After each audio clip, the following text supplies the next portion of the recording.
சிறப்புரை மூலம் நிகழ்ச்சியை தொடங்கி வைத்த திருமிகு நீனா காயத்ரி அவர்களே, நன்றியுரை ஆற்ற இருக்கும் டாக்டர் எஸ் காமாட்சி அவர்களே, மற்றும் இங்கு கூடியிருக்கும் அனைவருக்கும் என்னுடைய வணக்கங்கள். ஊடகங்களை புரிந்து கொள்வது எப்படி அப்படின்னு எதற்காக நாம் இப்போ பேச வேண்டும், அது ஏன் நம்மிடத்தில் இப்போது முக்கியத்துவம் பெறுகிறது அப்படின்றது தான் அடிப்படையில் அந்த பிரச்சனையில் அங்கேருந்து தான் ஆரம்பிக்க வேண்டியதாக இருக்குது. சரி, அதுக்கு முன்னால் ஊடகங்களை ஏன் புரிந்து கொள்ள வேண்டும் அப்படிங்கிறதும் முக்கியம்தான். புரிந்து கொள்ளணும்னா என்ன, ஊடகங்களில் வரக்கூடிய செய்திகளை எல்லாத்தையும் அப்படியே ஏற்றுக்கொள்வதில் நமக்கு என்ன சிக்கல்? அப்போது ஊடகங்களில் வருகின்ற செய்திகளை நாம் நமக்குள்ளே ப்ராசஸ் பண்ணி அதை ஒரு தகவலாக ரிஜிஸ்டர் பண்ணி வச்சுக்கிறதுக்கு, நம்ம எம்பவர் பண்ணிக்கிறதுக்கு என்ன தடை இருக்குது? எதற்காக ஊடகங்களை புரிந்து கொள்ள வேண்டும்ங்கிறதையே பேசணும். அப்போ ஊடகங்கள் சொல்வதை அப்படியே ஏற்றுக்கொள்ளக்கூடாது அப்படின்னு அந்த கேள்விக்குள்ள ஒரு பொருள் தெரியலையா? அதை அப்படியே ஏற்றுக்கொள்ளக்கூடாதுன்னா இந்த ஊடகங்கள் எல்லாம் என்ன செய்கின்றன? மக்களுக்கு சேவை செய்கின்றன. மக்களை எம்பவர் பண்ணுறதுக்காக ஊடகங்களை நடத்துகிறோம். மக்களுக்கு எதில் எம்பவர்மெண்ட்டு? தன்னை சுற்றி நடக்கக்கூடிய அனைத்து தகவல்களையும் அறிந்து கொள்வதில் மக்கள் அதிகாரம் பெறுகிறார்கள். அப்படின்னா மக்களுக்கு உண்மையான தகவல்களை கொண்டு சேர்க்காத இந்த ஊடகங்கள் எப்படி மக்களுக்கு அதிகாரத்தை அளிக்கின்றனன்னு நாம் நம்ப முடியும்? இந்த கேள்விகளோடு தான் இந்த ஊடகங்களை நாம் அணுக வேண்டியதாக இருக்குது.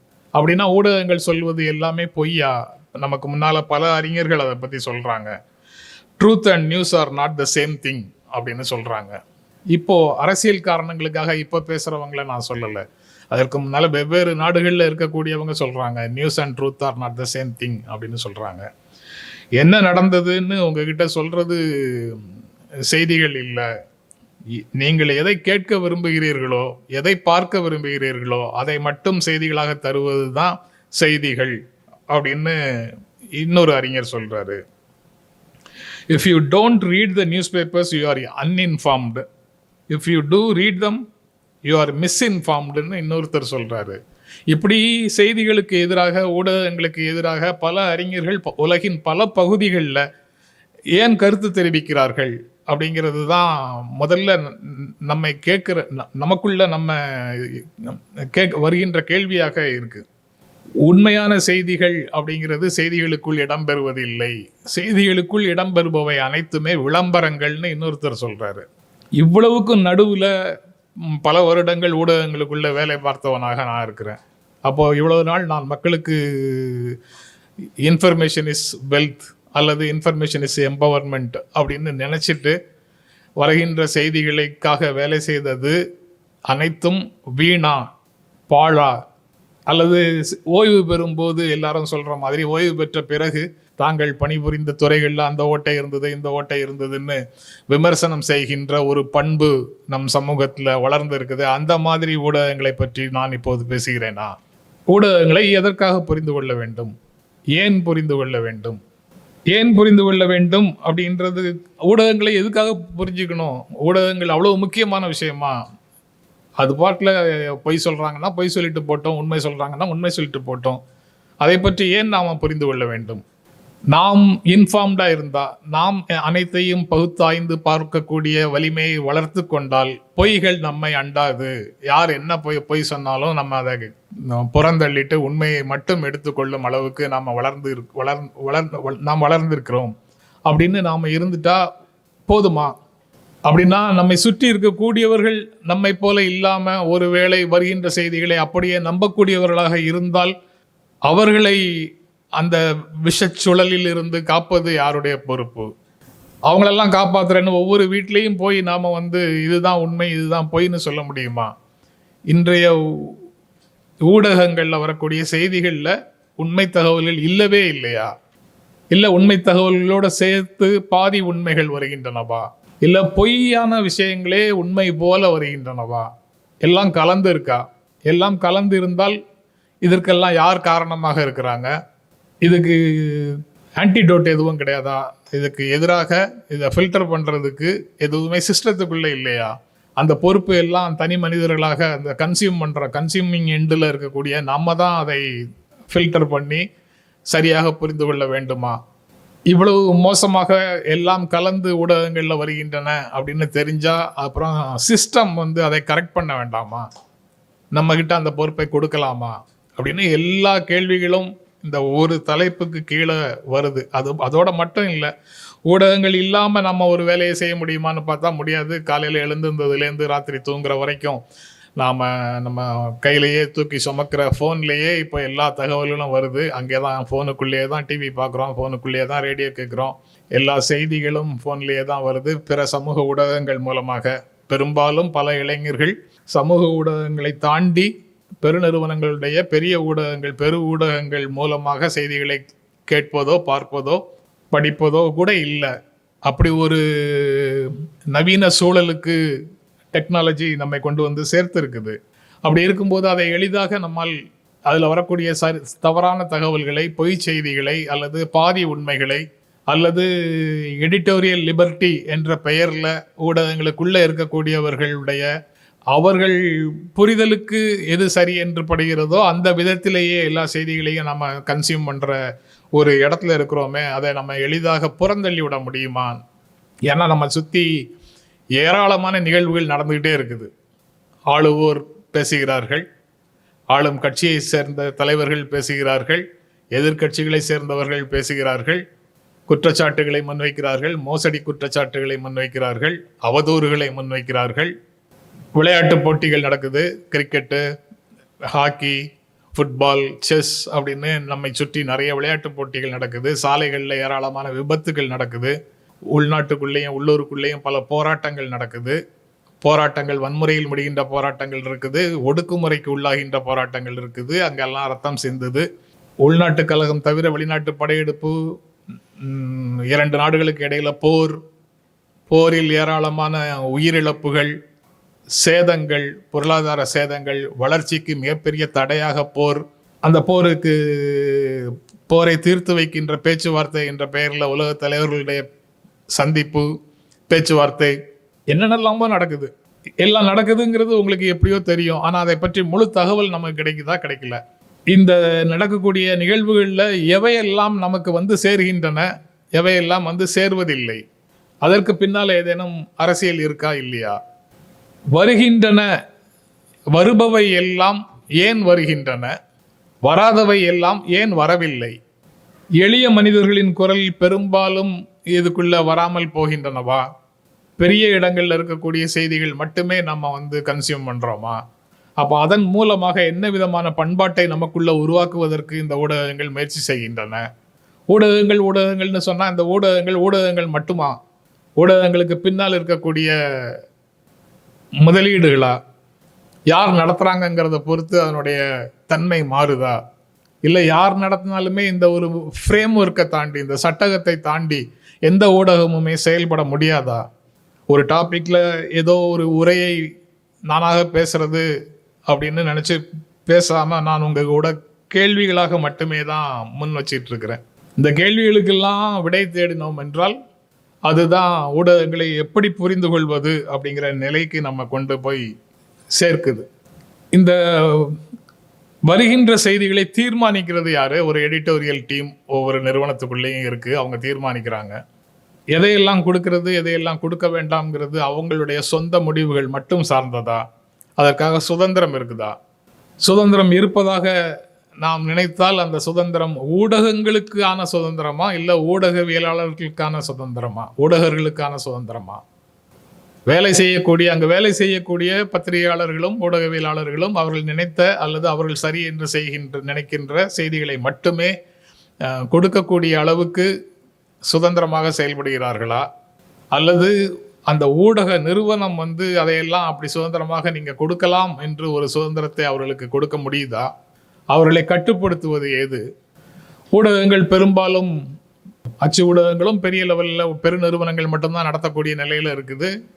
காட்சி ஊடகங்களும் பெரு நிறுவனங்கள் மட்டும்தான் நடத்தக்கூடிய நிலையில் இருக்குது.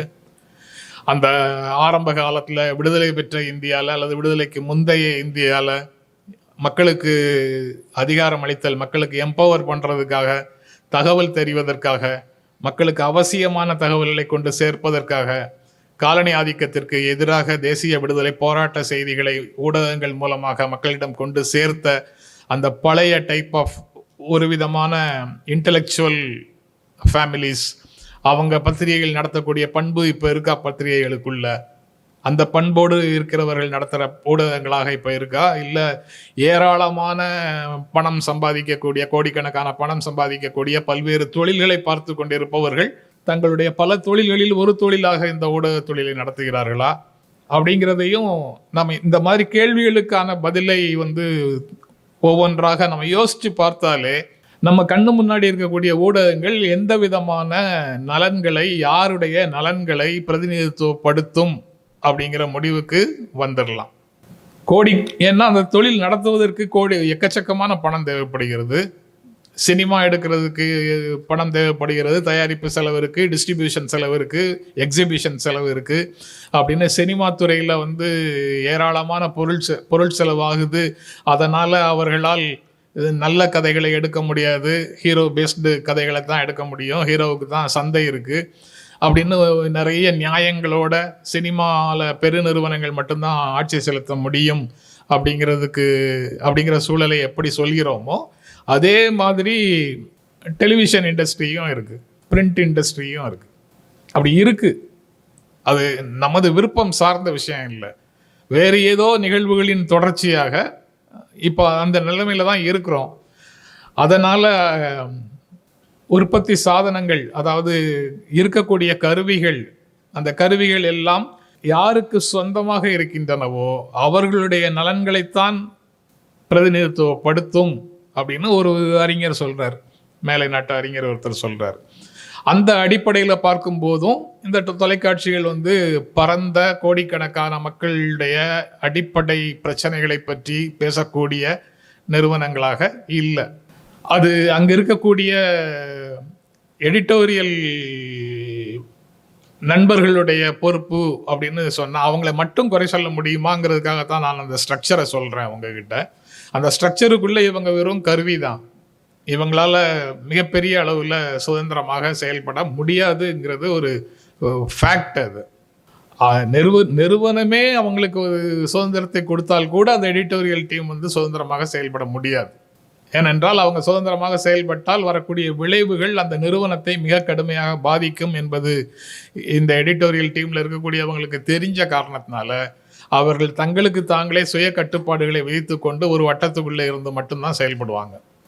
அதனால தான் வெளியிலிருந்து கன்சியூம் பண்ணுற நம்மை போன்றவர்களுக்கு என்ன செய்திகளை எந்த சேனல் கொடுத்தாலும் நமக்கு அந்த சேனல் மேலே, அந்த பேப்பர் மேலே ஒரு அதிருப்தி வருது. எல்லாத்தையும் படித்து முடிச்சுட்டு, எல்லாத்தையும் பார்த்து முடிச்சுட்டு ஒரு ஃபுல்ஃபில் ஆன நிறைவே, மன நிறைவே இல்லாத ஒரு சூழல் வருது. ஏன் அப்படி சூழல் வருது? நம்ம எதிர்பார்ப்புக்கும் அந்த ஊடகத்திலிருந்து வரக்கூடிய செய்திகளுக்கும் இடையில பெரிய இடைவெளி இருக்கு. அந்த இடைவெளி நமக்கு அதிருப்தியாக, நம்மிடம் கோபமாக அல்லது எரிச்சலாக அல்லது எல்லாமே மோசம் அப்படின்னு எல்லாத்தையும் புறந்தள்ளுற ஒரு உணர்வாக வெளிப்பட்டு கொண்டே இருக்குது. அந்த இடத்துல தான் எல்லாத்தையுமே அப்படி தள்ளிட்டு நம்ம போக முடியாது. ஏன்னா அது சரியான அணுகுமுறை இல்லை. அப்போ பாதி உண்மைகளாக வருகிறது அப்படின்னா அதை அப்படியே நம்ம அனுமதிக்க முடியுமா? அப்படியே அனுமதிக்க முடியாது. நம்ம அனுமதிக்கிறது இல்லை, நம்ம அப்படியே கன்சியூம் பண்ண முடியுமா? கன்சியூம் பண்ண முடியாது. அப்போ எதை கன்சியூம் பண்ணாலும் நம்ம அதுக்குள்ளே 4 கேள்விகளை கேட்டு நம்ம அதை சரி செய்ய வேண்டியது இருக்குது. அதாவது நம்ம புரிந்து கொள்வதில் சரி செய்ய வேண்டியது இருக்குது. அப்போ முழுக்க ஒரு ஆய்வு நோக்கில் மட்டும்தான் செய்திகளை பார்க்க முடியும், கேட்க முடியும் அப்படிங்கிற நிலையில் இருந்து தான் நம்ம அதை பார்க்க வேண்டியது இருக்கு. இதுதான் களத்தில் இருக்கக்கூடிய சூழல். அதாவது அவங்களுக்கு சுதந்திரம் இருக்குதான்னு கேட்டேன்ல, அந்த சுதந்திரமே என்ன இருக்கு நம்ம அமைப்புக்குள்ள, நாட்டுக்குள்ளங்கிறது இருக்குல்ல.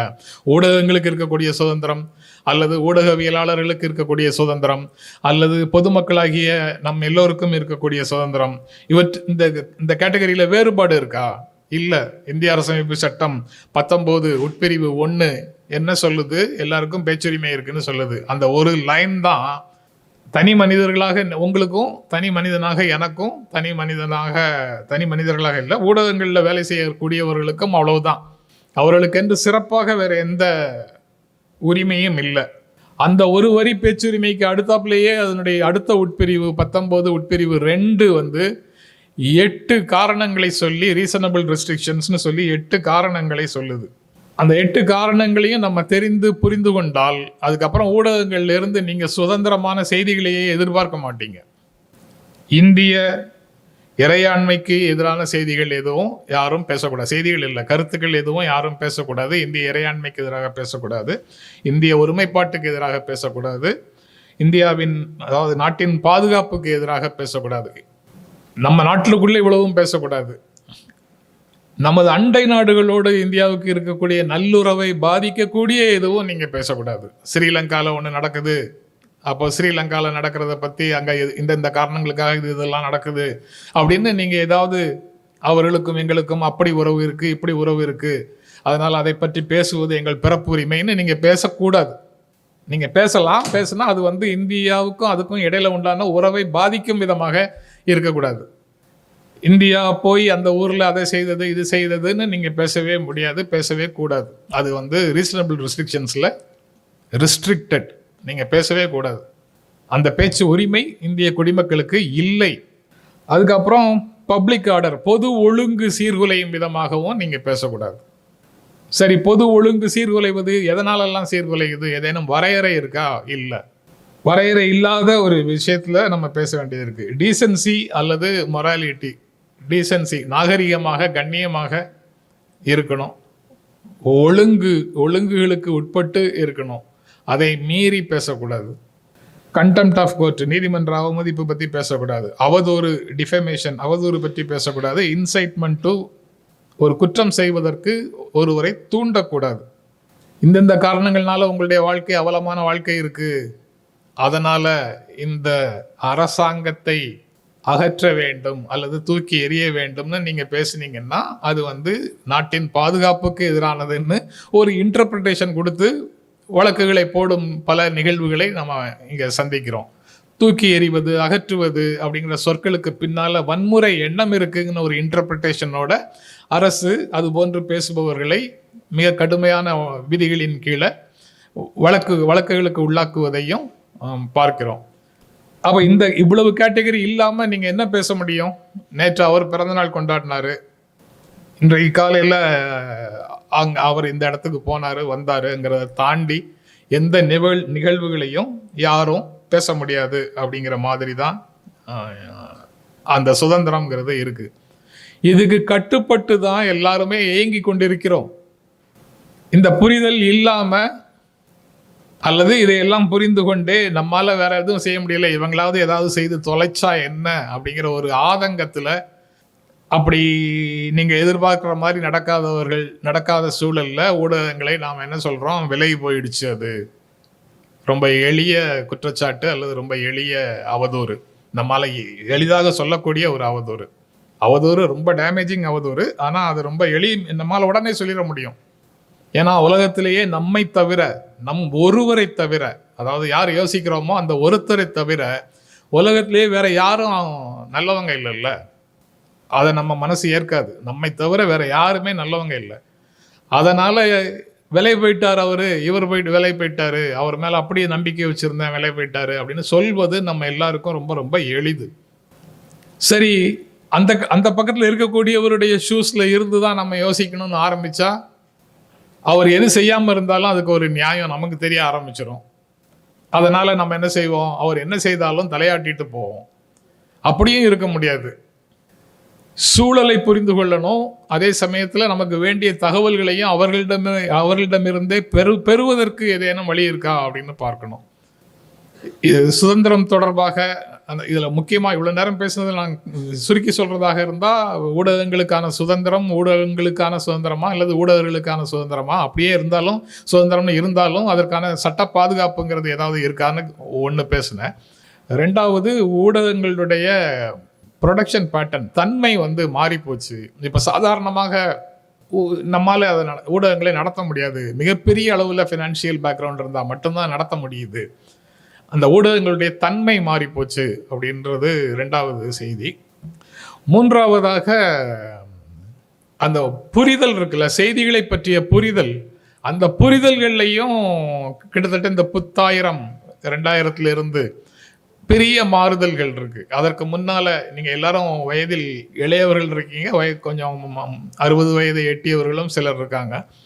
1980களின் இறுதியில் சோவியத் யூனியன்ல மிகைல் கோர்பச்சேவ் அப்படிங்கிற ஒரு பொறுப்புக்கு வரும்போது பிரிஸ்ட்ராய்கா, கிளாஸ்நாஸ்ட், ரீஸ்ட்ரக்சரிங், அதுக்கப்புறம் ஒரு ஃப்ரீடம் ஆஃப் எக்ஸ்பிரஷன், பிரிஸ்ட்ராய்கா, கிளாஸ்நாஸ்ட் அப்படின்னு 2 சொற்களை பயன்படுத்தினார். அதாவது அது வரைக்கும் ஒரு மாதிரி இறுக்கமாக இருந்த சோவியத் சமூகத்தை ஒரு தாராள சமூகமாக மாற்றுவதற்கான முயற்சி என்று அப்போது அது சித்தரிக்கப்பட்டது. அதனுடைய விளைவுகளாக சோவியத் யூனியன் பல்வேறு நாடுகளாக பிரிந்து போனது. பனிப்போர் கிட்டத்தட்ட அமெரிக்காவுக்கும் சோவியத் யூனியனுக்கும் இடையிலான பனிப்போர் முடிவுக்கு வந்தது. அதனுடைய விளைவாக ஒற்றை பார்வை உலக அரங்கத்தில் நிலை பெற தொடங்கியது. அமெரிக்காவினுடைய பார்வை மட்டுமே உலகத்தில் நிலை பெற தொடங்கியது. இந்தியாவுக்குள்ள அந்த சமயத்தில் பாபர் மசூதி இடிப்புக்கான தயாரிப்பு வேலைகள் நடந்தது. அந்த இடத்துல ராமர் கோயில் கட்ட வேண்டும் என்ற பிரச்சாரம் தீவிரமாக நடந்தது. கல்ச்சுரல் சைடில்.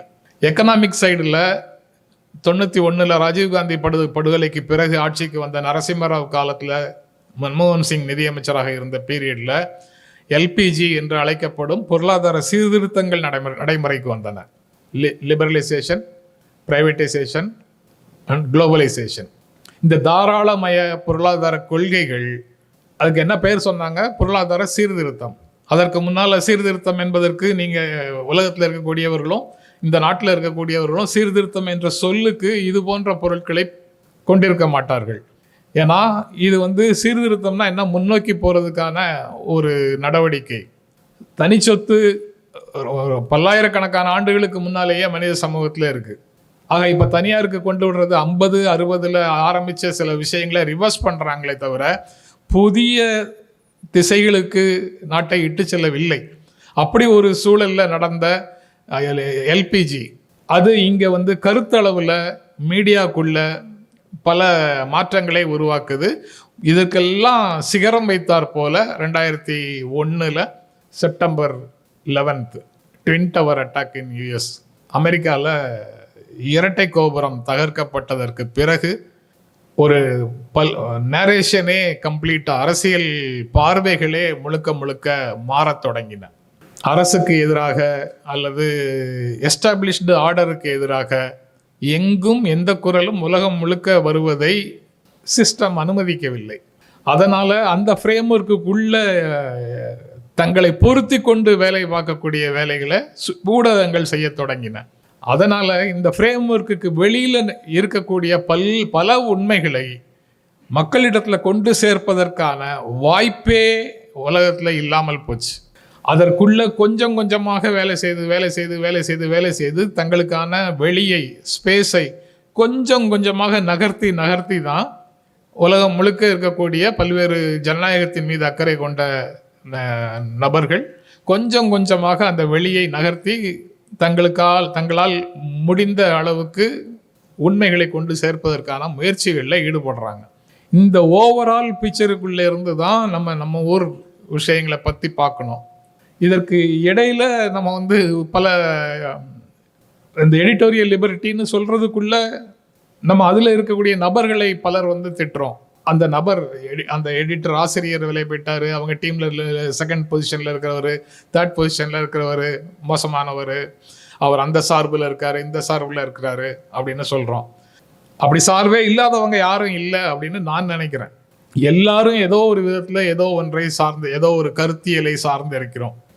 இந்த மாதிரி மீடியாவுக்குள்ள வேலை செய்யும் போது நம்ம அது கூடிய வரைக்கும் நாம் சார்ந்திருக்கும் கருத்தியல் நமது பணிகளில் வெளிப்படாமல் இருக்கிறது தான் நல்லதுன்னு நினைக்கிறோம். அரசு அதிகாரிகளே அப்படித்தானே பொருள். அரசு அதிகாரிகளே ஒவ்வொரு எலெக்ஷன்லையும் ஓட்டு போடுறாங்கன்னா அது ஒரு கருத்தியல் சார்ந்த முடிவு தானே, அவங்களுடைய முடிவின்படி தானே ஓட்டு போடுறாங்க.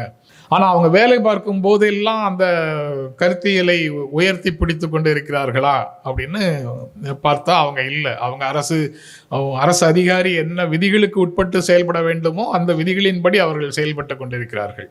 அதே போல ஊடகங்கள்லையும் பலர் செயல்பட்டு கொண்டிருக்கிறார்கள். அந்த சிலர் நீங்கள் எல்லா விதமான சிக்கல்களுக்கும் காரணமாக இருக்கக்கூடும். அது எல்லா துறைகள்லையும் இருக்கிற மாதிரி அவங்களும் இருக்கிறாங்கன்னு நம்ம புரிந்து கொள்ளலாம். ஆனால் இதற்குள்ளதான் சரியான விஷயங்களும் சேர வேண்டியது இருக்குது. அதற்கான முயற்சிகளையும் சமூகம் புஷ் பண்ண வேண்டியது இருக்குது. நான் அந்த சூழலை முதல்ல விவரித்ததுக்காக அவங்க என்ன செய்தாலும் ஏற்றுக்கொள்ள வேண்டும்ங்கிற புரிதலில் சொல்லலை. பட் இந்த பின்னணியிலிருந்து ஒரு ஒரு ஒரு நிறுவனம் கொடுக்குற செய்திகளுடைய தன்மை எப்படிங்கிறத நம்ம புரிந்து கொள்ள முடியும். எந்த மாதிரி இப்போ மக்களவைத் தேர்தல் சமீபத்தில் நடந்து முடிந்த மக்களவைத் தேர்தலில் பல செய்திகள் இருக்கு. அதில் எந்தெந்த ஊடகங்கள் என்னென்ன மாதிரி அதை முன்னிறுத்தினார்கள் அப்படின்னு பார்த்தா நம்ம ஒவ்வொரு ஊடகமும் ஒவ்வொன்றை முன்னிறுத்தியிருப்பாங்க. மீண்டும் நரேந்திர மோடியின் ஆட்சி அப்படின்னு சிலர் முன்னிறுத்திருப்பாங்க. பாரதிய ஜனதா கட்சிக்கு பெரும்பான்மை கிடைக்கவில்லை அப்படின்னு சிலர் முன் வச்சிருப்பாங்க. இந்தியா கூட்டணி பெரும் வெற்றி அப்படின்னு போட்டிருப்பாங்க. அந்த பெரும் வெற்றிங்கிறது 272 மார்க்கை கிராஸ் பண்ணதாக இல்லை, ஆனாலும் முந்தைய நிலையிலிருந்து இப்போ பெரும் வெற்றி அப்படின்னு அவங்க செய்தியை போடுவாங்க. இப்படி பல்வேறு செய்திகளை போட முடியும். இங்கே தமிழ்நாட்டில் எடுத்துக்கிட்டிங்கன்னா 40க்கும் 40 திமுக அபார வெற்றி அப்படின்னு தலைப்பு போடுவாங்க. ஆனால் தேர்தல் முடிவில் திமுக கூட்டணிக்கு அங்கே ஆட்சி அமைக்கக்கூடிய வாய்ப்பு இல்லை. திமுக இடம்பெற்றிருக்கக்கூடிய கூட்டணிக்கு அங்கே ஆட்சி அமைக்கக்கூடிய வாய்ப்பு இல்லை. ஆனால் செய்திகளை ஒவ்வொருவரும் ஒவ்வொரு விதமாக போடுறாங்க. இதில் ஒரு செய்தி தான் உண்மை, மற்றதெல்லாம் பொய்ன்னு இல்லைல்ல. பல உண்மைகள் இருக்கு. நடக்கக்கூடிய நிகழ்வுகளை சுற்றி பல உண்மைகள் இருக்கு. பல உண்மைகளில் யார் எந்த உண்மையை தேர்வு செய்து முன்வைக்கிறோமோ அதை வைத்து அந்த செய்திகளையும் அதன் பின்னணியையும் அந்த நிறுவனத்தினுடைய தன்மையையும் நாம் புரிந்து கொள்ள வேண்டும் அப்படிங்கிறது தான் முக்கியமானது. அது இல்லாமல் நாம் வேற எப்படியும் அதை புரிந்து கொள்ள முடியாது. அதாவது பாதி உண்மைகளை சொல்கிறார்கள்ங்கிறது அதில் இல்லை. எல்லாமே உண்மைகள் தான். எந்த உண்மையை முதல்ல சொல்றாங்க, எந்த உண்மையை பின்னால சொல்றாங்கிறதுலேருந்து அவங்களுடைய சார்பு நிலை வெளிப்படுகிறது. அந்த சார்பு நிலை ஒருவருக்கு இருக்குங்கிறதுக்கான கோஷன்ட்டை நீக்கி தான் நம்ம செய்திகளை புரிந்து கொள்ள வேண்டியது இருக்கிறது இன்றைய சூழல்ல. சமூக ஊடகங்களை எடுத்துட்டோம்னா அந்த சார்பு நிலை பகிரங்கமாக எல்லாரும் வெளிப்படுத்துறாங்க. நமக்கு எந்த கருத்தியலோடு ஏய்ந்து போக முடியுதோ அந்த ஊடகங்களை தவிர மற்ற ஊடகங்களை நம்ம போய் பார்க்கிறதே இல்லை. அதனால நமக்கு அதில் ஒரு பெரிய சிக்கல் எதுவும் இல்லை. ஆனால் பொதுவான தளம் என்று நாம் கருதுகின்ற ஊடகங்களில் நாம் பார்க்கும்போது வருகின்ற செய்திகளில் உங்களுக்கு எத்தனை பேருக்கு அந்த செய்திகளை பார்க்கும்போது உடல் நலம் கெட்டு போகுதுங்கிறது எனக்கு தெரியல. உடல் நலம் கெட்டு போகிற அளவுக்கு பல நிகழ்வுகளை பார்த்துக்கிட்டே இருக்கிறோம். பிபி ரைஸ் ஆகிறதா இருந்தாலும் சரி, கடுமையான மன உளைச்சலுக்கு ஆளாகிறதாக இருந்தாலும் சரி, பல விளைவுகளை அந்த செய்திகள் தருகின்றன. அதை நம்ம கொஞ்சம் சற்று விலகி இருந்து அதை தண்ணீரை பிரிச்சுட்டு பாலை எடுத்துக்கணும்னு சொல்கிறதா, அந்த மாதிரி நாம் எடுத்துக்கொள்ள வேண்டிய ஒரு நிலையில்தான் நாம் இருக்கிறோம் அப்படின்னு நான் நினைக்கிறேன். அரசு சார்ந்த மொழிகளுக்கு, அரசு சார்ந்த செய்திகளுக்கு, மாநில அரசாக இருந்தாலும் சரி, ஒன்றிய அரசாக இருந்தாலும் சரி, அது சார்ந்த செய்திகளுக்கு முக்கியத்துவம் கொடுப்பது தவிர்க்க இயலாததாக ஆயிடுச்சு. ஏன்னா அந்த இன்ஃபர்மேஷன் மக்களுக்கு அதிகாரம் அளிக்கக்கூடிய ஒரு நிலையில் ஊடகங்களை நடத்துகிற தன்மை மாறி செய்திகளை இன்ஃபர்மேஷனாக, மக்களை எம்பவர் பண்ணுற இன்ஃபர்மேஷனாக கொடுக்குற நிலை மாறி இப்போது இந்த சேஞ்சஸ், இந்த ஒரு 30-40 ஆண்டுகளாக இந்தியாவில், உலகில் ஏற்பட்டிருக்கக்கூடிய மாற்றங்கள் செய்திகளை வெறும் ஒரு கமாடிட்டியாக, வணிகப் பொருளாக மக்களிடம் கொடுக்கின்ற ஒரு சூழலில் இப்போ இருக்கிறோம். மீண்டும் அப்படித்தான் இருக்க வேண்டுமா அப்படின்னு கேட்டிங்கன்னா எனக்கு அதுக்கு விடை தெரியல. ஏன்னா இது வந்து வெறும் மீடியா இண்டஸ்ட்ரியை மட்டும் சரி செய்வதற்கான முயற்சியாக நான் நினைக்கல. ஏன்னா மீடியாங்கிறது வந்து பல்வேறு அரசு, சமூக, பொருளாதார, அரசியல் தன்மைகளோடு சேர்ந்து வரக்கூடியது. இதை தனியாக ஒருவர் வந்து மாற்றிவிட முடியும் அப்படின்னு நான் நினைக்கல. அதனால் இன்றைய சமூக சூழலை, இன்றைய பண்பாட்டு சூழலை, இன்றைய பொருளாதார சூழலை, இன்றைய அரசியல் சூழலை எல்லாவற்றையும் சேர்த்து நாம் புரிந்து கொண்டால் மட்டும்தான் ஊடகங்களை பற்றியும் புரிந்து கொள்ள முடியும், ஊடகங்கள் தருகின்ற செய்திகளை பற்றியும் புரிந்து கொள்ள முடியும் அப்படின்னு நினைக்கிறேன். இது தவிர உங்களுடைய கேள்விகள் இருந்தால் அதுக்கு பதில் சொல்லவும் தயாராக இருக்கிறேன். Good evening sir. சார், இப்போ வந்து ஆல்ரெடி நம்ம அச்சு ஊடகம், காட்சி ஊடகம், சமூக ஊடகங்கள் இப்படின்னு இந்த பிரிவுகள்லேருந்து என்னுடைய கேள்வி வந்து அச்சு ஊடகத்துலேருந்து சார். ஆல்ரெடி வந்து அரசாங்கம் சார்ந்த நம்ம இந்திய நாட்டில் அரசாங்கம் சார்ந்த வந்து யோஜனா, குருஷேத்ரா, எம்ப்ளாய்மெண்ட் நியூஸ் இது மாதிரியான திட்டங்கள் மக்களுக்கு போய் சேர்கிற அளவுக்கு புத்தகங்கள் இருக்குது. அதை வந்து செயல்படுத்தினுடைய சக்ஸஸ் ரேட் வந்து டிட்டர்மினிங் ஃபேக்டர் எப்படி அது வந்து அமுல்படுத்தப்பட்டதா இல்லையா, அது பார்த்து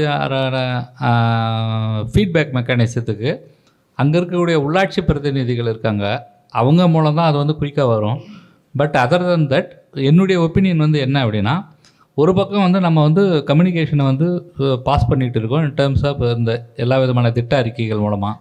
அதுக்கு அரசாங்கம் தான் அது பண்ணுது. அதே அரசாங்கம் வந்து ஊடகவியலாளர்களை அச்சு ஊடகமாக இருந்தாலும் காட்சி ஊடகமாக இருந்தாலும் அரசு பணிக்கு ஊழியர்களாகவே அனுமதிக்கலாம் அல்லவா? ஒன்று, அரசு பணி மூலமாக ஊடகவியலாளர்களை தேர்ந்தெடுத்து எடிட்டோரியல் போர்டு, சென்சாரிசம் இதெல்லாம் செய்து சரியான உண்மையான தகவலை முழுமையாக அளவில் மக்களுக்கு கொண்டு செல்லும்போது இந்த unbiased news will be go to the public one sir. ரெண்டாவது கொஷின், சோசியல் சமூக ஊடகங்களில் இப்போ with the revolution of other artificial intelligence இதெல்லாம் வரும்போது ஸோ வாய்ஸ் மாதிரியை பேஸ் பண்ணி அதர் கொஷின்ஸ் எல்லாம் வந்து அப்படியே மிமிக் ஆகிடுது. கரெக்டான நீர்த்து போன செய்திகள் தான் வந்து பரவலாக வருது.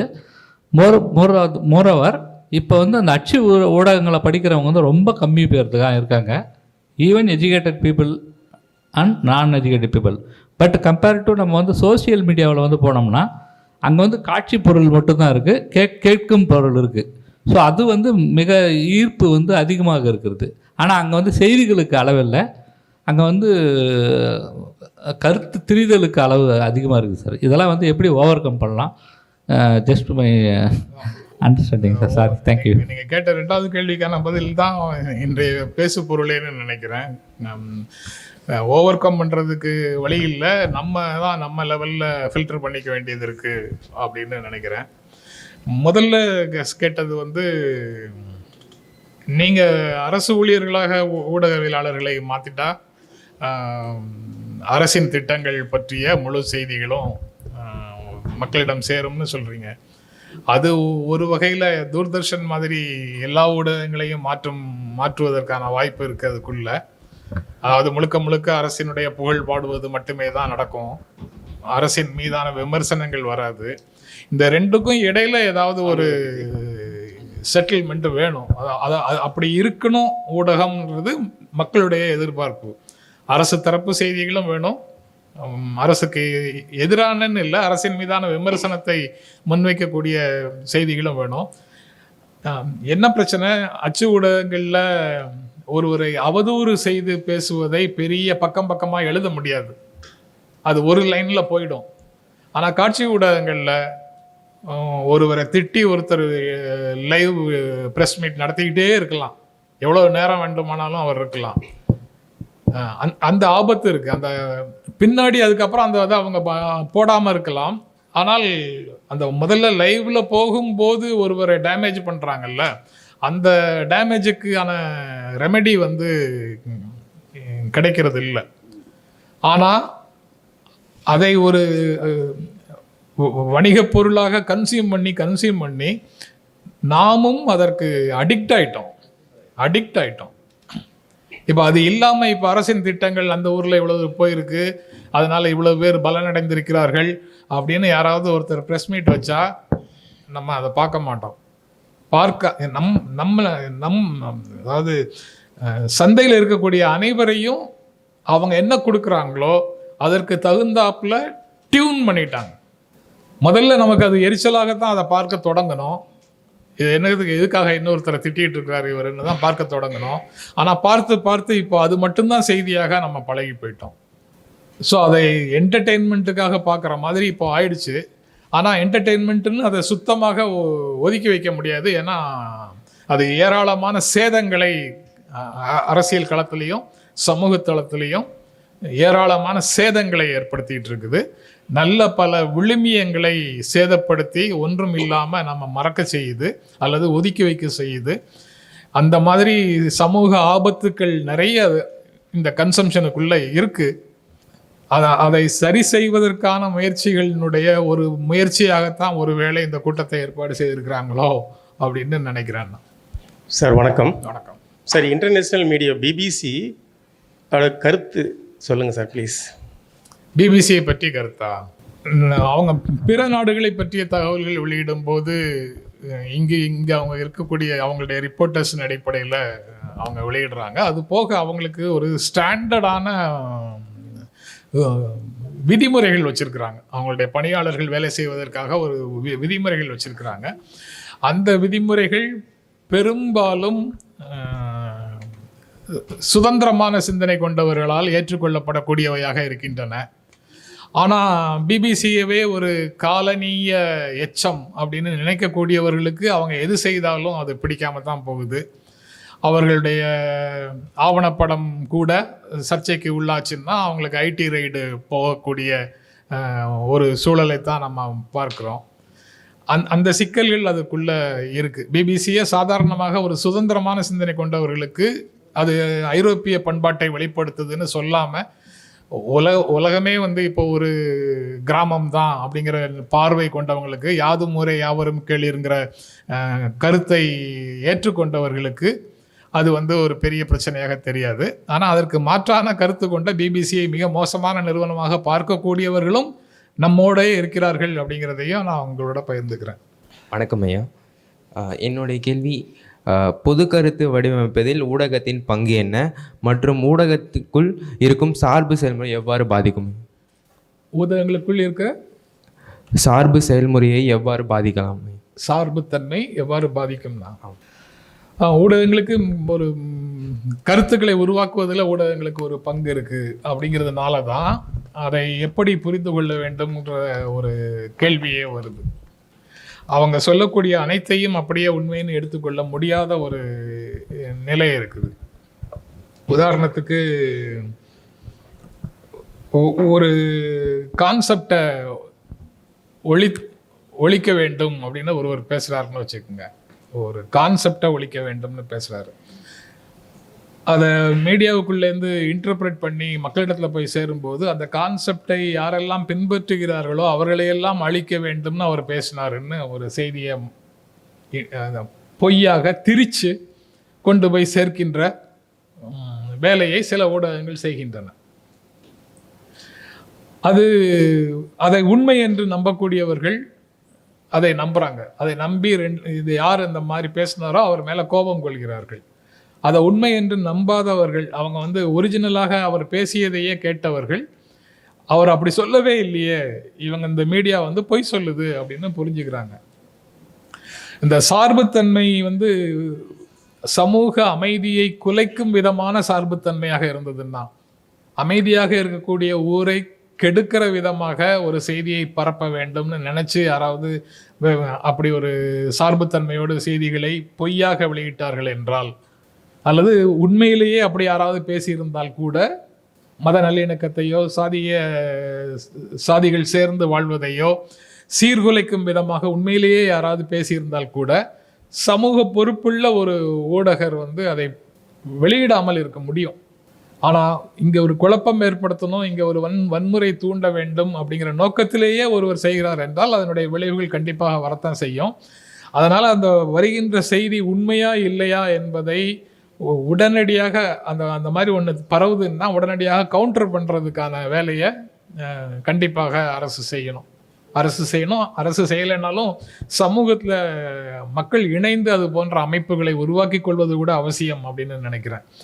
அப்போ தான் ஒரு பொய்யான செய்தியை நம்பி உடனடியாக ஒரு இடத்துல வன்முறை நடக்காமல் இருக்கும்.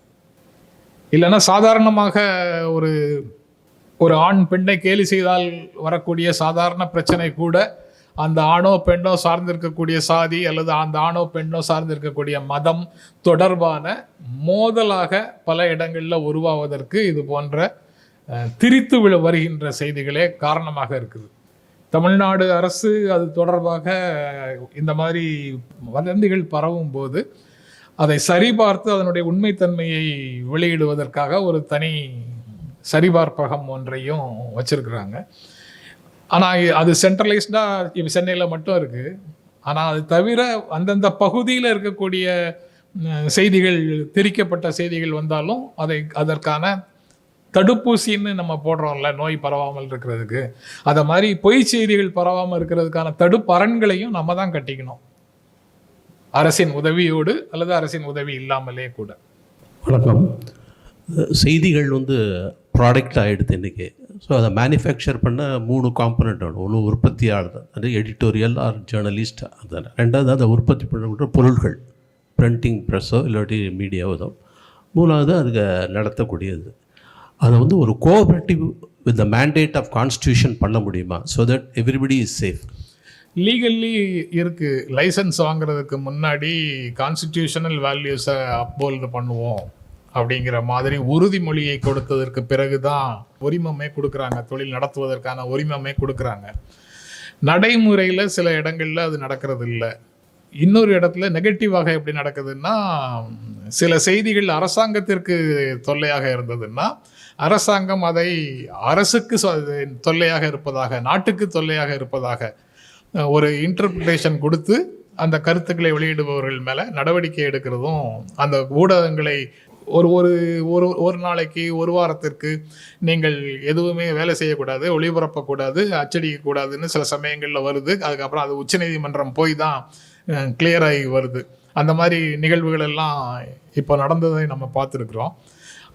அந்த சிக்கல்கள் அதுக்குள்ளே இருக்குது. ஆனால் கான்ஸ்டிடியூஷனல் வேல்யூஸை அப்போல்டு பண்ணலாம். அமைச்சர்கள் எப்படி அரசமைப்பு சட்டத்தின் மீது உறுதிமொழி எடுத்துக்கொள்கிறார்களோ அதே போல் ஊடகங்களும் உறுதிமொழி கொடுத்துட்டு தான் உரிமமே வாங்குறாங்க. அதன்படி தான் நடக்க முடியும். அதில் இருக்கக்கூடிய அந்த 4 விழுமியங்களுக்காக வேலை செய்கிறது தான் சரி என்று நானும் கருதுகிறேன். அதில் இருக்கக்கூடிய சோஷலிசம், அதில் இருக்கக்கூடிய செக்யூலரிசம், அதில் டெமோக்ராட்டிக், ரிப்பப்ளிக்ங்கிறத ஃபெடரலிசமாக நம்ம புரிந்து கொள்ளலாம். அந்த 4 விழுமியங்களையும் உயர்த்தி பிடிக்கிறது தான் ஊடகங்களுடைய பணியாக இருக்க முடியும் அப்படின்னு நான் நம்புகிறேன். உண்மை பொய், என்னுடைய கருத்து உங்களுடைய கருத்து, உங்கள் கருத்து கரெக்டாக இருக்கணும், என் கருத்து கரெக்டாக இருக்கணுங்கிறது இல்லை. We are throwing the product to the public. அந்த மேண்டேட், அந்த லைசன்ஸ் தான் நான் கேட்குறோம். கான்ஸ்டியூஷனில் என்ன வேணாலும் இருக்கலாம். கான்ஸ்டிடியூஷனில் என்ன வேணாலும் இருக்கலாங்கிறது அப்படி யாரும் இங்கே தொழில் நடத்த முடியாது. கான்ஸ்டிடியூஷனில் இருக்கக்கூடிய விழுமியங்களுக்கு எதிராக ஒரு பிரச்சாரத்தை, பரப்புரையை ஊடகங்கள் நடத்த முடியாது. கான்ஸ்டிடியூஷனில் உண்மையே பேசக்கூடாதுன்னு இருந்ததுன்னா ஊடகங்கள் உண்மையே பேசக்கூடாது. அது கரெக்டு தான், நீங்கள் சொல்கிறது கரெக்டு தான். கான்ஸ்டிடியூஷனில் உண்மையே பேசக்கூடாதுன்னு இருந்தது என்றால் ஊடகங்கள் உண்மையே பேசக்கூடாது. ஏன்னா எப்படி இல்லை, கான்ஸ்டிடியூஷனில் இருக்கிறது தானே. கான்ஸ்டிடியூஷனில் அப்படி இருந்ததுன்னா அப்படின்னு தானே சொல்கிறீங்க. கான்ஸ்டிடியூஷனில் அது இருந்ததுன்னா ப்ராடக்ட் மேனுஃபேக்சர், அதாவது நியூஸ் மேனுஃபேக்சர் பண்ணுறதுக்கு இது உண்டு, இந்த பெர்மிஷன் உண்டு அப்படிங்கிறது சொல்கிறாங்க. ஏன்னா it's a product, it's going to consume to the head of the people, heart and mind of the people. அது நான் இந்திய குடிமக்களாகிய நாங்கள் எங்களுக்கான நாட்டை, எங்களுக்கான அரசை இப்படி உருவாக்கி கொள்கிறோம் அப்படின்னு நீங்களும் நானும் சேர்ந்து நம்ம சார்பாக, உங்கள் சார்பாக, என் சார்பாக, காந்தி, நேரு, அம்பேத்கர் அல்லது அப்போ இருந்த எல்லாரும் சேர்ந்து உருவாக்கிய அரசமைப்பு சட்டம். அதில் போதாமைகள் வரும்போது நம்முடைய பிரதிநிதிகள் எல்லாரையும் முன் வச்சு அதில் திருத்தங்களை கொண்டு வந்து இவ்வளவு 100 திருத்தங்களையும் கொண்டு வந்திருக்கிறாங்க. அதனால முழுக்க முழுக்க அது அரசமைப்பு சட்டத்தின் வழியில் தான் இந்த சமூகம் செயல்பட முடியும், அரசு செயல்பட முடியும், ஊடகங்கள் செயல்பட முடியும். அதுக்கு விரோதமான ஒரு விஷயத்தை ஒரு இந்திய அரசு மதவாத தன்மையோடு செயல்பட வேண்டும்ங்கிற மாதிரி ஒரு கேம்பெயினை நடத்த முடியாது. ஆனாலும் நடத்துகிறார்கள். அவங்க மேலே நடவடிக்கை எடுக்காமல் பல அரசுகள் பார்த்து கொண்டு தான் இருக்கின்றன. ஏன்னா அவங்க சட்டங்களுக்கு அப்பாற்பட்டு சமூகத்தில் சமூக அதிகாரம் படைத்தவர்களாக, பண்பாட்டு அதிகாரம் படைத்தவர்களாக, பொருளாதார அதிகாரம் படைத்தவர்களாக அவங்கெல்லாம் இருக்கிற காரணத்தினால அவங்க பக்கத்தில் சட்டங்களே கூட பாயாமல் நிற்கின்றன. எளிய மனிதர்கள் மேலே எளிதாக பாய்கின்ற சட்டங்கள் வலிமையானவர்கள் மேலே பாயாமல் இருக்கின்றன. சார், சட்டம் பாய்வது குறித்து குறிப்பிட்டிருந்தீங்க சார். இப்போ ஒரு செய்தி பார்த்தேன், சமீபத்தில் நடந்து கொண்டிருக்கக்கூடிய ஒரு சர்ச்சை தொடர்பாக தமிழ்நாட்டை சேர்ந்த, இப்போ நம்ம நியூஸ் மீடியா பற்றி தான் பேசுகிறோம், ஆனால் மீடியா அப்படின்ற அந்த ஓவரால் பெர்ஸ்பெக்டிவில் கேளிக்கை ஊடகங்கள் அல்லது பகடி ஊடகங்களும் கூட ஒரு முக்கியமான பங்கு வகிக்கின்றன. இன்டர்நேஷ்னல் லெவலில் அவர்களுடைய ரோல் அப்படின்றது ரொம்ப ப்ராமினெண்ட்டாகவே இருந்திருக்கு from the period of Hitler. தமிழ்நாட்டில் ஒரு ஊடகம் ஒரு வீடியோ வெளியிடுறாங்க, ஒரு 15 நிமிட வீடியோ. இந்த வீடியோ வெளியான உடனே நீக்கப்படுது. பரிதாபங்கள் அப்படின்ற சேனலில் வெளியான வீடியோ மனதை புண்படுத்துவதாக உடனே எல்லாரும் பரபரப்பாக கருத்து தெரிவித்து அந்த வீடியோ நீக்கப்படுது. இப்போ அடுத்த கட்டமாக அந்த வீடியோவை நீக்கினதற்கு பிறகும் கூட அவங்க மேலே நடவடிக்கை எடுக்கணும்னு ஆந்திர காவல்துறைக்கு போய் தமிழ்நாட்டை சேர்ந்த ஒரு கட்சியை சேர்ந்தவர் போய் புகார் கொடுத்துருக்கிறார். இந்த ரெஸ்ட்ரிக்ஷன்ஸ் எப்படி பார்க்குறீங்க சார்? இல்லை பொலிட்டிக்கலாக நான் கேட்கல, பொலிட்டிக்கலாக இந்த அரங்கம் வேண்டாம்னு நான் கேட்கல, ஆனால் இந்த ரெஸ்ட்ரிக்ஷன் சமூகம் தரக்கூடிய இந்த அழுத்தத்தை எப்படி புரிஞ்சுக்கிறது? அரசமைப்பு சட்டத்திற்கு உட்பட்டு நடக்கக்கூடிய விஷயங்களுக்கு சமூகம் தரக்கூடிய அழுத்தங்களுக்கு பற்றி அரசு கவலைப்பட வேண்டியது இல்லை. குடிமக்களுடைய பேச்சுரிமையை காப்பாற்ற வேண்டியது தான் அரசோட பொறுப்பு.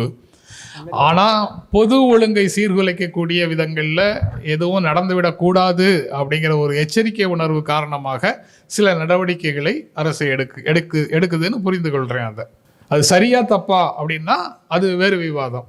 ஆனால் ஒரு சர்ச்சை இல்லாமல் அதன் மூலமாக வேறு சிக்கல்கள் எதுவும் வராமல் பொது ஒழுங்கு சீர்கெடாமல் இருக்க வேண்டும் என்பதற்காக சில நடவடிக்கைகளை எடுக்கிறாங்க. அது சரியான்னு கேட்டால் தவறு தான். பேச்சுரிமையை பாதுகாக்க வேண்டியது அவசியம். பேச்சுரிமைங்கிறது உண்மையிலேயே மற்றவர்களுடைய எல்லைகளை தாண்டாமல் இருக்காங்கிறதையும் பார்த்துட்டு அரசு எடுக்க வேண்டியது நல்லது தான். ஆனால் சில சமயங்களில் அரசு பிரச்சனை வராமல் இருக்கிறதுக்காக சில முயற்சிகளை எடுக்கின்றன. வணக்கம் சார். இப்போ ஊடகங்களுக்கு இருக்கிற ரெஸ்ட்ரிக்ஷன்ஸ் பற்றியும் பேசியிருக்கீங்க. உங்களுக்கு இங்கே இது ஒரு அரசு நூலக நடத்துகிற இதனால ரெஸ்ட்ரிக்ஷன்ஸ் இருக்கிறதா, இங்கே பேசுறதுக்கு ரெஸ்ட்ரிக்ஷன்ஸ் இருக்கிறதா நீங்கள் ஃபீல் பண்ணுறீங்களா? இங்கே பேசுறது இப்போ நீங்கள் பேசின இந்த உரையில் நீங்கள் ரெஸ்ட்ரிக்டடாக பேசுனீங்களா அப்படின்னு கேட்குறேன். நான் ரெஸ்ட்ரிக்டடாக பேசுகிறேன்னா இல்லை மன அழுத்தம் இல்லை, இது பேசக்கூடாதுன்னு உங்களுக்கு ரெஸ்ட்ரிக்ஷன்ஸ் இருக்கா? பேசக்கூடாதுன்னு ரெஸ்ட்ரிக்ஷன் அதுக்கு பின்னாடி I want to add one more thing. அது ஏன் கேட்குறேன்னா, இன்னைக்கு இங்கே இருக்கிற உங்கள் மேக்ஸிமம் யங் ஏஜில் இருக்கவங்க நீங்கள் பேசினது இப்போ ஓரளவுக்கு ரெகுலராக ஒரு 10 வருஷம் நியூஸ் பார்க்குறவங்களுக்கு எதெல்லாம் கனெக்ட் பண்ணி சொன்னீங்கன்னு புரிஞ்சுது. இவங்களுக்கு நீங்கள் எதை சொல்கிறீங்கன்னு புரியாது. அப்போ நீங்கள் ட்ரெண்டிங்கில் இருக்கிற, இப்போ இவர் கேட்ட ஒரு பிரச்சனை மாதிரி ரொம்ப பர்டிகுலராக அதனால ட்ரெண்டிங்கில் இருக்கிற விஷயங்களை நியூஸை நீங்கள் எக்ஸாம்பிளாக கொடுத்துருந்தீங்க அப்படின்னா அவங்களுக்கு புரிஞ்சிருக்கும். பட் அந்த ரெஸ்ட்ரிக்ஷன் உங்களுக்கு இருந்த மாதிரி தெரியுது. ஸோ இந்த அரசுலையும் கூட உங்களுக்கு அந்த ரெஸ்ட்ரிக்ஷன் இருக்குதா? இல்லை, அரசாங்கத்திடமிருந்தோ அல்லது லைப்ரரியிடமிருந்தோ எனக்கு எந்த விதமான ரெஸ்ட்ரிக்ஷனும் இல்லை. பட் குறிப்பான பிரச்சனைகள்லேருந்து பொதுவான முடிவுகளுக்கு அதை இட்டு செல்லும் விதமாக ஒரு உரையை அமைத்து கொள்வது ஒரு வகை. ஆனால் குறிப்பான விஷயங்களை பற்றி பேசுவதுங்கிறதுலேயே உங்களுக்கு அந்த அந்த அந்த நிகழ்வை பேசியாச்சுனாலே அது தொடர்பாக ஒரு சார்பும் ஆடியன்ஸுக்குள்ளே இருக்கும்ல. அந்த ஆடியன்ஸுக்குள்ளே உள்ள சார்போடு அதை விஷயத்தை அட்ரஸ் பண்ணுறதை விட பொதுத்தன்மையிலிருந்து ஒரு யூனிவர்சல் அப்பீலோட ஒரு விஷயத்தை பேசுறது பெட்டர்னு நானாக புரிந்து கொள்கிறேன். அதை என்னுடைய அணுகுமுறையாக நான் அதை கைக்கொள்கிறேன். அவ்வளவுதான். நான் குறிப்பிட்ட ஒரு பிரச்சனையை சொன்னால் உடனே உங்களுக்கு பல முகங்கள் நினைவுக்கு வரும். அதை ஒட்டி நடந்த பல்வேறு நிகழ்வுகள் உங்களுக்கு நினைவுக்கு வரும். அதுக்கப்புறம் நான் எது சொன்னாலும் அது ஒரு சார்போடு தான் அவங்க மனசில் பதியும். அந்த பதிவு இருக்க வேண்டாம், அந்த மாதிரி பதிவு இருக்க வேண்டாம். நான் வெறும் யுனிவர்சல் அப்பீலில் பேசுகிறேன். அதை நீங்கள் எந்தெந்த குறிப்பிட்ட பிரச்சனைகளுக்குள்ளேயும் நீங்கள் பொருத்தி பார்த்து நீங்கள் முடிவு எடுத்துக்கங்கன்னு நான் அதை பேசுகிறேன். அவ்வளோதான். Thank you very much. Thank you, sir. Actually, the media is the most powerful entity in the world. It can make the innocent guilty, can make the guilty innocent. You know, it can just turn tables. No, sir, we finished questions. Thank you. I want to thank you, sir, for... Oh, yes. இப்போ அவங்க பேசும்போது பவர்ஃபுல்னு சொன்னாங்கல்ல, அந்த சொல் வந்து என்ன ஒரே ஒரு விஷயத்தை பேசணும்னு நினச்சி பேசாமல் விட்டதை நான் நினைவுபடுத்துது. அதை மட்டும் சொல்லிடுறேன். ஊடகங்கள் வலிமையானவை தான், எப்படி காட்டில் இருக்கக்கூடிய யானைகள் மாதிரி. ஆனால் இன்று ஊடகங்கள் என்ன செஞ்சிட்டு இருக்குதுன்னா, வளர்ப்பு யானைகள் மாதிரி வருகின்ற நபர்களை எல்லாம் பார்த்து சலாம் வச்சுட்டு அவங்க கொடுக்குற 5 ரூபாயும் 10 ரூபாயும் வாங்கி கொண்டு இருக்குதுங்கிறது ஒரு அவலமான நிலை. Thank you, sir.